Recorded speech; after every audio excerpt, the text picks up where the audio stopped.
Variety ആയിട്ട് ഒരു ചോറുണ്ടാക്കാം. അതിന് വേണ്ടിയിട്ട് ഞാനൊരു 2 ഉരുളക്കിഴങ്ങ് ചെറുതായി സ്ലൈസ് ചെയ്ത് വെച്ചിട്ടുണ്ട്. അതിലേക്ക് ആവശ്യത്തിനുള്ള ഉപ്പ്,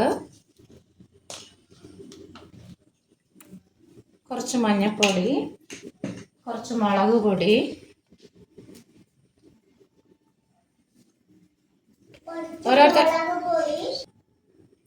കുറച്ച് മല്ലിപ്പൊടി, പിന്നെ കുറച്ച് മസാല മീൻസ് ഞാൻ ചിക്കൻ മസാലയാണ് ഇടുന്നത്.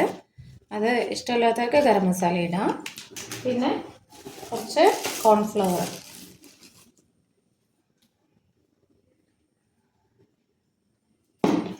ഇനി ഇതൊന്ന് നന്നായി ഇളക്കാം. അടികട്ടിയുള്ളൊരു പാത്രം വെച്ചിട്ടുണ്ട്. അതിലേക്ക് ഞാൻ കുറച്ച് വെളിച്ചെണ്ണ ഒഴിക്കുന്നുണ്ട്. എണ്ണ ചൂടായി വരുമ്പോൾ ഈ ഉരുളക്കിഴങ്ങ് നമുക്ക് വറുത്ത് കോരാം.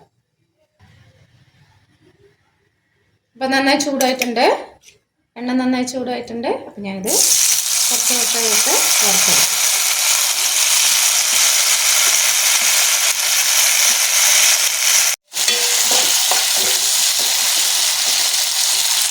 ഞാൻ വേറൊരു പാൻ വെച്ചിട്ടുണ്ട്. അതിലേക്ക് കുറച്ച് ഓയിൽ ഒഴിച്ചിട്ടുണ്ട്. അതിലേക്ക് ഞാൻ 2 സവാള അരിഞ്ഞത് വെച്ചിട്ടുണ്ട്. ഇതൊന്ന് വഴറ്റിയെടുക്കാം. തക്കാളി ഇട്ടു. അതായത് നമ്മൾ കോരിയെടുക്കാം.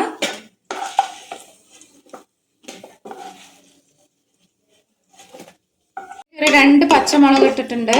കുറച്ച് ഉപ്പ്, ഇഞ്ചി വെളുത്തുള്ളി പേസ്റ്റ് ഇട്ടിട്ടുണ്ട്. ഇത്തിരി മുളക് പൊടി ഇട്ടിട്ടുണ്ട്. ആവശ്യമുണ്ടെങ്കിൽ ഇട്ടാൽ മതി, അല്ലെങ്കിൽ നമുക്ക് കുരുമുളക് പൊടി ഇടാം. ഇനി ഞാൻ ഈ വറുത്ത് വച്ചിരിക്കുന്ന ഈ ഉരുളക്കിഴങ്ങ് ഇതിലേക്ക് ഇട്ടു. ഇതിലേക്ക് നമ്മളിനി ചോറ് ചേർത്താം.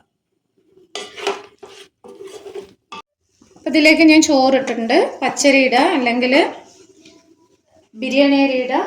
അത് അവരവരുടെ ചോയ്സാണ്. അപ്പം നമ്മുടെ ഉരുളക്കിഴങ്ങ് ചോറ് റെഡി ആയിട്ടുണ്ട്. ഇനി വേറെ വെജിറ്റബിൾസ് വേണമെങ്കിൽ ഇതിൽ ചേർത്താം കേട്ടോ. നെയ്യ് ഒഴിച്ചിട്ടുണ്ട്.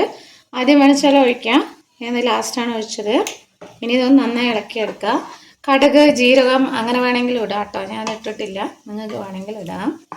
അപ്പോൾ ഒന്ന് ട്രൈ ചെയ്ത് നോക്കുക. ലൈക്ക് ചെയ്യുക, ഷെയർ ചെയ്യുക, സബ്സ്ക്രൈബ് ചെയ്യുക. Okay, thank you.